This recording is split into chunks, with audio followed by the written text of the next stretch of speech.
இன்னொரு பேசுபொருள் விமர்சனம் மற்றும் இத்தனைக்கும் காரணம் இந்த கூட்டணிகள் விலகியதற்கெல்லாம் காரணம் திமுக அதிமுக இடையேயான அந்த ஒரு கூட்டணி தொடர்பான ஒரு பேச்சுவார்த்தை நடைபெற்றது, அதிகாரபூர்வமற்ற பேச்சுவார்த்தை நடைபெற்றது. அதுதான் இந்த கூட்டணியில் உள்ள கட்சிகள் அங்கு செல்வதற்கு காரணம் என்ற ஒரு கூற்று இருக்குது. அதனால தான் நாங்கள் விலகிறோம் எம்ஆர் விஜயபாஸ்கரும் சொல்கிறாரு. இங்கே கூட்டணியில் இருந்து போன சிபிஎம் மற்றும் அதிமுக உள்ளிட்ட கட்சிகளும் சொல்லுது. அதாவது நீங்கள் கூட்டணியில் இருக்கிறீங்க, உண்மையிலே அந்த மாதிரியான ஒரு பேச்சுவார்த்தை பெரிய அந்த இரண்டாம் கட்ட தலைவர்கள் மத்தியில் நடந்ததா? அதாவது திமுக இந்த பேச்சுவார்த்தை இது உண்மையா வதந்தியா என்பது குறித்த விவாதங்கள் தொடர்ந்துக்கிட்டே இருக்குது. ஆனால் திமுகவுடைய தலைமையும் அதிமுகவுடைய தலைமையும் இது குறித்து எங்கேயுமே உறுதிப்படுத்தப்படலை. ரெண்டாம் கட்ட தலைவர்களுக்கு மத்தியில் கூட இந்த பேச்சு நடந்ததாகவும் எனக்கு கவனத்துக்கு வரலை. ஏன்னா நாங்கள் அந்த கூட்டணியில் இருக்கோம் அப்படின்னா எங்கெல்லாம் கூட ஷேர் பண்ணியிருப்பாங்கல்ல, அது மாதிரி எந்த ஒரு நடவடிக்கையும் இல்லை. மூன்றாம் கட்ட லெவலில் நான்காம் எதுக்கு பேராசிரியர் காதர் மீது சொல்றாரு, மதிமுக வைகோ சொல்றாப்புல, அங்கே எம்ஆர் விஜயபாஸ்கரன் சொல்றாரு, நிர்மல்குமார் சொல்றாரு, திமுகவும் அதிமுகவும் கூட்டணி பேச்சுவார்த்தை இன்றும் நேற்று வரை கூட நடந்ததுன்னு அந்த அமைச்சர் நிர்மல்குமார் சோசியல் மீடியாவில் அந்த சமயத்தில் எல்லாம் வந்துச்சு. தொலைக்காட்சிகளில் கூட கேள்விக்குறி போட்டு இது போன்ற செய்தியில் வந்துச்சு. இவங்க அந்த அடிப்படையில் பேசுகிறாங்களா இல்லை அப்படிப்பட்ட பேச்சுவார்த்தையில் இவர்களாக இருந்தார்களா என்பதை அவங்க வந்து விளக்கணும். ஏன்னா நாங்கள் அந்த கூட்டணியில் இருக்கோம், திமுக கூட்டணியில். இப்போ எங்களுக்குலாம் அப்படிப்பட்ட செய்தியை சொல்லலை, எங்களுக்கு தெரியவும் தெரியாது. நாங்களும் ஊடகங்கள் வழியாக தான் இதை வந்து இன்றைக்கு வரையும் அதை சந்திச்சுக்கிட்டு இருக்கோம். புரியுதா? அதனால் வந்து திமுக அதிமுகவும் கூட்டணி வைக்க பேசியிருந்தார்கள் என்ற சொல்வதில் வந்து எனக்கு வந்து நம்பிக்கை இல்லை. இன்னொரு விஷயம், தமிழ்நாட்டில் வந்து யாரும் எங்கேயும் எப்போதும் சந்திக்கிறார்கள், பேசுகிறார்கள். பேரறிஞர் அண்ணாவுடைய அரசியல் தம்பிகள் வந்து சந்திக்கக்கூடாதாங்கிற ஒரு கேள்வி இருக்கா இல்லையா? தமிழ்நாட்டோட நலன் கருதி ஒருவேளை அவங்க கூட்டணியே வைக்கட்டுமே ஒரு பேச்சு போனவங்க மட்டும் தான் சொல்றாங்க. அப்படி அதான் வெளியேறுகள் சொல்றாங்க. அது மாதிரி அதிமுகவில் இருந்து வெளியேறுகள் இபிஎஸ் மேல ஒரு குற்றச்சாட்டு வைக்கிறோம்னா அவரை முதலமைச்சராக்குவதற்கு திமுக மீட்டதை நாங்கள் விரும்பல, அதனால தான் நாங்கள் விலகிறோம் அப்படின்னு எம்ஆர் விஜயபாஸ்கர் நீ சொல்லியிருக்கிறாரு இன்னைக்கு. அதாவது எல்லாருமே நீங்கள் சொன்னது போல தாங்கள் டிவிக்கு போவதுக்கு முன்பாக ஒரு காரணத்தை சொல்ல வேண்டும் என்ற அடிப்படையில் இதான் சொல்வதாக தான் எனக்கு தெரிய வருது. அதே சமயத்தில் வந்து தமிழ்நாட்டுடைய அரசியல் நலனுக்கு திராவிட கட்சிகளுடைய உயிர்ப்பு அவசியம்னு சொல்லி நம்மெல்லாம் சொல்கிறோம்.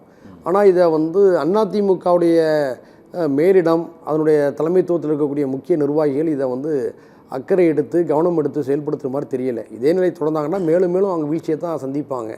அந்த வீழ்ச்சி என்பது தமிழ்நாட்டுக்கு நல்லதல்ல. ஓகே, இன்னொரு முக்கியமான கேள்வி, திமுகவும் அதிமுகவும் அந்த அடுத்த சட்டமன்ற தேர்தலில் ஒரு இப்போ உள்ள சூழ்நிலையில் அதை இணைந்து செயல்பட்டால் அதை தொண்டர்கள் ஏற்பார்களா, அந்த கட்சியோட தொண்டர்கள் ஏற்பார்களா, ஆதரவாளர்கள் ஏற்பார்களா, அப்படி ஒரு சூழ்நிலை இருக்குதா? நீங்கள் எப்படி பார்க்குறீங்க?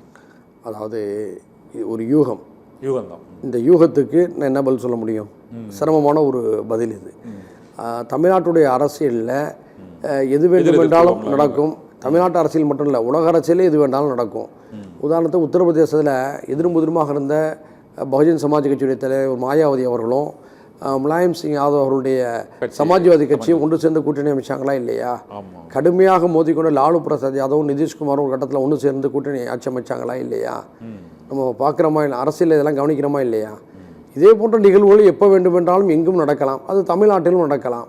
அப்படிப்பட்ட ஒரு நிலை வரும்போது நம்ம இதை பற்றிலாம் விரிவாக பேசலாம். ஓகே, ஆனால் நிறைவாக ஒரு கேள்வி, இந்த ஒரு மாத காலத்தில் தமிழக வெற்றி கழகம் என்று ஒரு மாற்றம் திமுக அதிமுக மேலே ஒரு சலிப்பில் மக்கள் இந்த தமிழக வெற்றி கழகத்தில் ஆட்சிக்கு அமைத்திருக்கிறாங்க.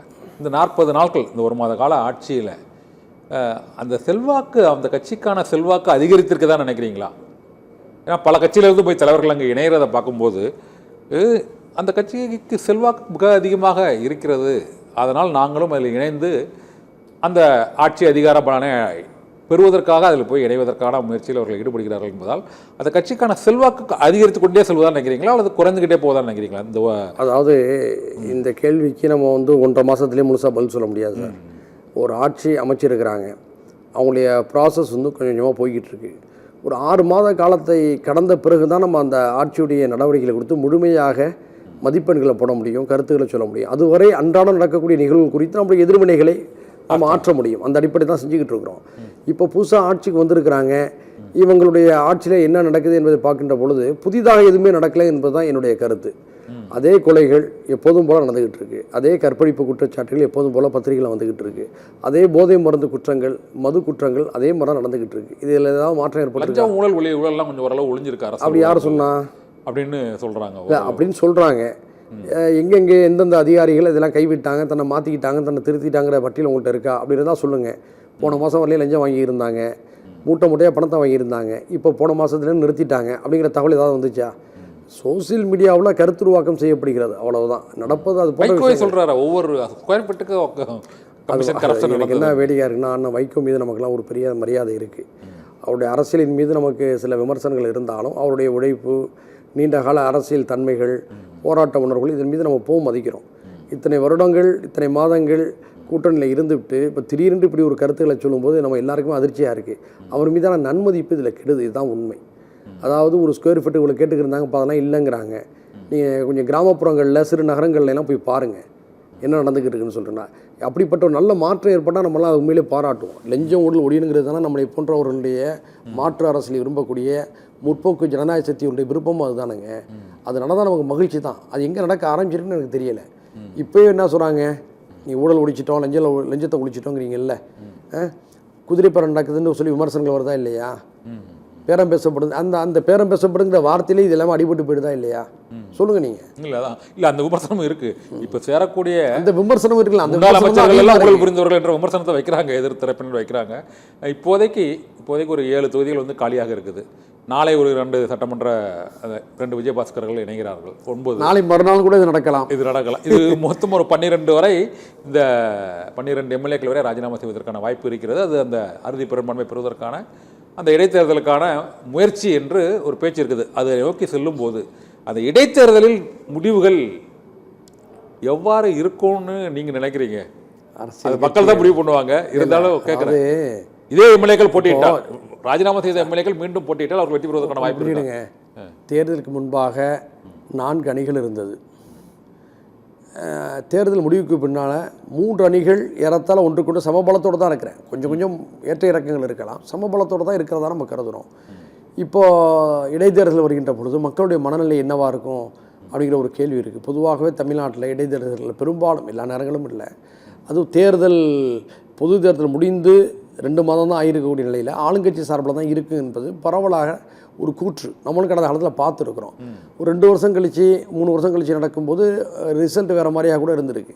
ஆனால் பெரும்பாலும் அதுவும் பொது தேர்தல் முடிந்த ஒரு 2 மாத காலகட்டத்தில் ஒரு புதிய மாற்றத்தை எதிர்பார்க்க முடியுமாங்கிற ஒரு கேள்வி இருக்குது. இருந்தாலும் அசாதாரணமான அரசியல் சூழல்கள் தமிழ்நாட்டில் உருவாகி இருக்குது. அதிமுக பலகீனம் அடைஞ்சிருக்கு. தாவேக்காவுடைய எழுச்சியை அவங்க தொடர்ந்து நாங்கள் கட்டமைக்கிறோம்னு சொல்லிக்கிட்டு இருக்கிறாங்க. இந்த நிலையில் எந்தெந்த கட்சி யாரோட சேருங்கிறது நமக்கு தெரியலை. சேர்ந்த கட்சியிலும் இடம் மாறி இருக்குது. ஒரு புதிய அரசியல் சூழலை சந்திச்சு இருக்கும்போது நம்ம அந்த தேர்தல் அறிவிக்கப்பட்டு களம் சூடான பிறகு தான் நம்ம பதில் சொல்ல முடியும். ஓகே, நன்றி சார். தமிழக அரசியலில் ஒரு அசாதாரணமான ஒரு சூழ்நிலை நிலை வரக்கூடிய நிலையில் மக்களின் முடிவு இடைத்தேர்தலில் எவ்வாறு இருக்கும் என்பதை தேர்தலுக்கு பிறகுதான் அதை கணிக்க முடியும் என்ன தமிமுன் அன்சாரி நமக்கு இந்த தேர்தல் கணிப்பை கூறியிருக்கிறார். மேலும் பல்வேறு கருத்துக்களை எங்களோடு பயந்து கொண்டமைக்கு மிக்க நன்றி. அரசியல் சதுரங்க நிகழ்ச்சியில் மற்றொரு ஆளுமையோடு சந்திக்கலாம். மிக்க நன்றி.